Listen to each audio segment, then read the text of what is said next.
A man changes his Wi-Fi password and his neighbor calls 911 on him. But when the cops arrive, they uncover something far more disturbing. Marco Esposito wasn't the kind of man who liked unnecessary attention. He worked from home, kept his yard neat, and only ever spoke to his neighbors when necessary. For the most part, people left him alone, which was exactly how he liked it. That was until one simple decision put him under a microscope.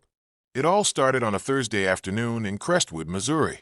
Marco had just wrapped up a long morning of work and decided to take a break by checking his internet speed. Lately, his Wi-Fi had been acting up, slower than usual, buffering on video calls, lagging when he streamed music. At first, he thought it was just his provider being unreliable, but something didn't sit right with him. So he dug a little deeper. Opening up his router settings on his phone, he noticed a device connected to his network that he didn't recognize. The name wasn't just random numbers and letters. It looked like someone had intentionally labeled it Crestwood I-01. That was weird. Marco lived alone. He didn't have multiple devices connected to his Wi-Fi beyond his phone, laptop, and TV. He wasn't the type to lend out his password either. So who was using his internet? Annoyed, he decided to kick every unknown device off the network and reset his password. He stepped outside for a stronger signal, leaning against the side of his house while typing in the new credentials. If you are enjoying this story, kindly do us a favor and subscribe to our channel. It is free and won't cost anything, but it means a lot to us. We are just a small channel trying to grow. Thank you. And back to the video. And that's when Sofia Moretti saw him from her kitchen window. She spotted Marco standing in his driveway, staring at his phone, his fingers moving quickly across the screen. To her, it looked suspicious. She had never trusted him, not for any real reason, but because he never seemed interested in being part of the neighborhood. He didn't come to block parties. He barely spoke to anyone. And now here, he was standing outside messing with something on his phone. Her mind jumped to the worst conclusion. He was hacking. She didn't know what or why, but she felt it in her gut. Something wasn't right. Before she could talk herself out of it, she grabbed her phone and dialed 911. Yes, I need to report something suspicious. My neighbor, he's outside doing something with his phone. I don't know what it is, but it looks off. Can you send someone to check it out? The dispatcher asked a few questions, but Sofia didn't have real answers. She just kept repeating the same thing. He's up to something. I just know it. The police were on their way, and Marco? He had no idea his quiet afternoon was about to turn into a full-blown investigation. But what neither of them knew was that the real danger had nothing to do with Marco at all. Marco had just finished updating his Wi-Fi password when he heard the sirens. At first, he barely paid attention. Maybe they were headed somewhere else. But then he saw the squad car slow down and stop right in front of his house. Two officers stepped out. One was a tall, broad-shouldered man with sharp features, Detective Lorenzo Napoli. His partner, Officer Isabella Cardini, had a more compact frame, but carried herself with a quiet authority. Marco let out a slow breath. Here we go. He didn't move from his spot as the officers approached. Napoli's hand rested near his belt, not on his gun, but close enough to send a message. Sir, Napoli called out, voice steady. We got a call about some suspicious activity. Mind telling us what you're doing? Marco frowned, glancing between the officers. Suspicious activity. He was standing in his own driveway. I'm changing my Wi-Fi password. His tone carried a hint of confusion, but he kept his voice calm. He knew how these things could escalate. Napoli exchanged a quick glance with Cardini before looking back at Marco. Do you live here? Marco almost laughed. What kind of question was that? His car was in the driveway. His name was on the mailbox. Yeah, he said, crossing his arms. I've lived here for 3 years. Before Napoli could respond, a voice cut through the air. He's lying. Marco turned, and there she was, Sofia Moretti standing on her porch, arms folded, watching everything like she was the neighborhood security guard. He's always outside doing something, she continued, messing with his phone, looking around like he's watching people. Now he's out here standing in the same spot for 10 minutes, just tapping away. Marco couldn't believe it. Was she serious? I was on my router settings, he said flatly. Because someone I don't know has been using my Wi-Fi. Sofia scoffed. Oh, sure, and I'm supposed to believe that. Napoli turned to her. Ma'am, do you have any evidence that Mr. Esposito has done something illegal? Sofia hesitated, because of course she didn't. She just had a bad feeling. I don't know, she admitted. I just think you should check. Napoli exhaled, his patience thinning. He turned back to Marco. Sir, would you mind if we take a quick look at your router settings, just to clear this up? Marco clenched his jaw. He shouldn't have to prove anything, but he also knew how these situations could spiral out of control. Fine, he muttered, unlocking his phone and pulling up the settings. Here, take a look. Napoli leaned in, eyes scanning the list of connected devices. And that's when his expression changed, because there it was. Crestwood I-01. Who owns that device? Napoli asked. Marco shook his head. Not me. Officer Cardini stepped in, eyebrows raised. So someone's been using your Wi-Fi without permission? Marco nodded. And I don't think they were just stealing internet. Look at the connection logs. It's been running non-stop. Someone's been watching. Napoli's posture shifted. This wasn't just a petty neighbor dispute anymore. Sofia, still standing on her porch, suddenly looked uncomfortable. Wait, what do you mean watching?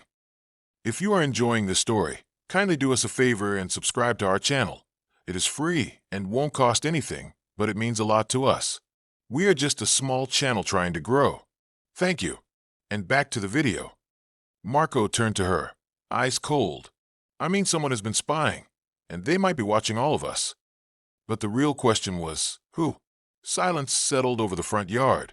The weight of Marco's words hung in the air. Sofia, who had been so sure she was the one in the right, suddenly looked uneasy. Spying. That wasn't what she expected to hear. Napoli straightened up. All right, he said, voice more serious now. Let's get inside. I want to see exactly what we're dealing with. Marco didn't argue.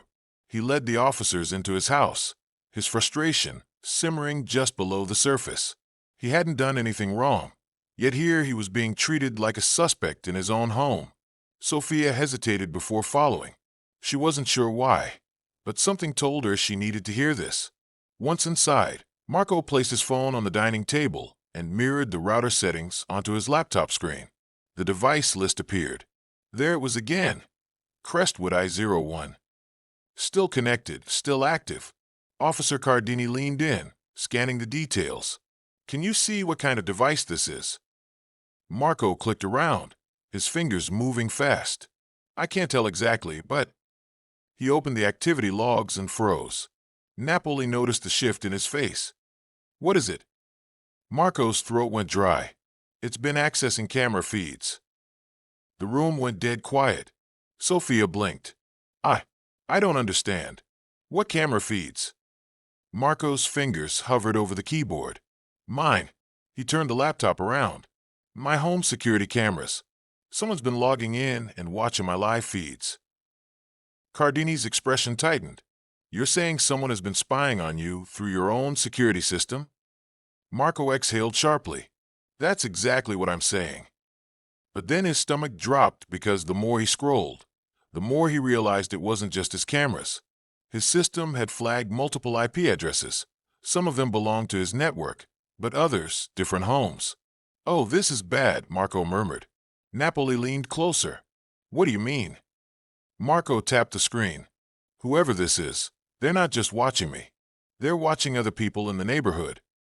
Sofia took a step back, shaking her head. No, that can't be right. Marco turned to her. You sure about that? He clicked another log. A new feed opened. A dimly lit hallway appeared. Then a living room. Then a bedroom. Sofia gasped.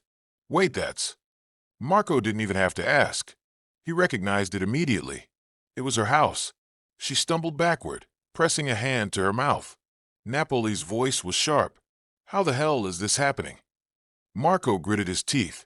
If I had to guess, someone in the neighborhood set up a fake network, a Wi-Fi signal that looks like a normal connection. People unknowingly connect to it, and once they do, their devices get compromised. Cardini's face darkened. You mean a man-in-the-middle attack? Marco nodded. Exactly. Sofia's voice shook. So you're saying someone's been what watching me? My family. Marco's eyes didn't leave hers. That's exactly what I'm saying. She sank into a chair, her hands trembling. Oh my God. Napoli's jaw tightened. All right, we need to figure out who's behind this, and fast. But what none of them knew was that the person responsible was a lot closer than they thought. Detective Napoli wasted no time. He pulled out his radio and called in for cybercrime support. This is bigger than we thought, he muttered to Officer Cardini. If someone's running a surveillance network, they're not just invading privacy, they're committing a felony. Cardini nodded, her expression serious. And if we don't stop them now, who knows how far they've already gone? Marco, still seated at his laptop, was already digging deeper. He wasn't a hacker, but he knew enough about network security to trace where the data was being sent. He opened the IP logs and froze. Wait, this can't be right. Napoli looked up. What? Marco turned the laptop screen so they could see. The data isn't going to some random server. It's being sent to an address right here in the neighborhood. Sofia's eyes widened. You mean someone close by is behind this? Marco nodded. It's coming from a house, just a few doors down. Napoli's expression darkened. Can you pinpoint exactly which one? Marco worked fast, cross-referencing connection timestamps with signal strength. Within minutes, he had a match. His stomach dropped.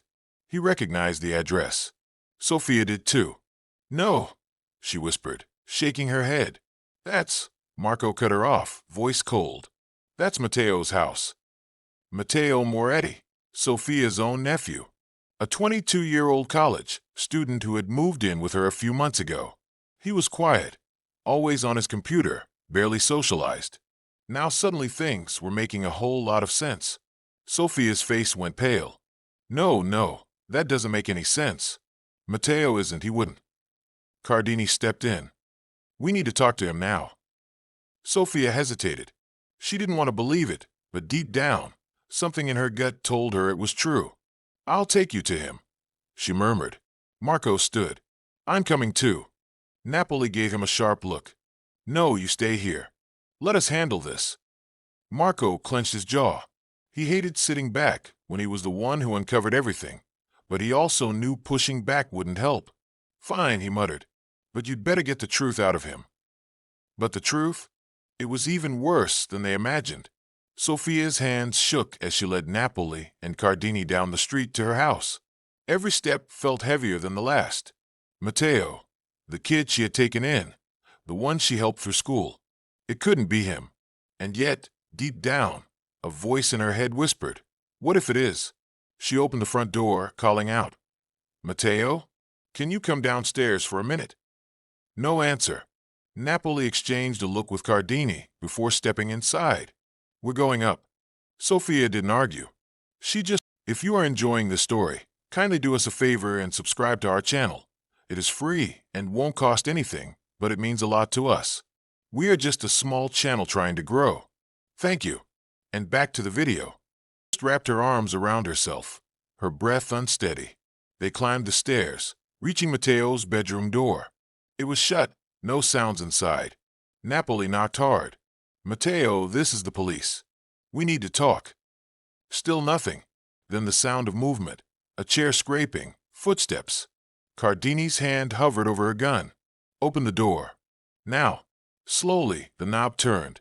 The door creaked open, revealing Matteo Moretti. He looked startled, nervous, eyes darting between Napoli, Cardini, and his aunt. His hands fidgeted at his sides. What's going on? He asked, voice tight. Napoli studied him.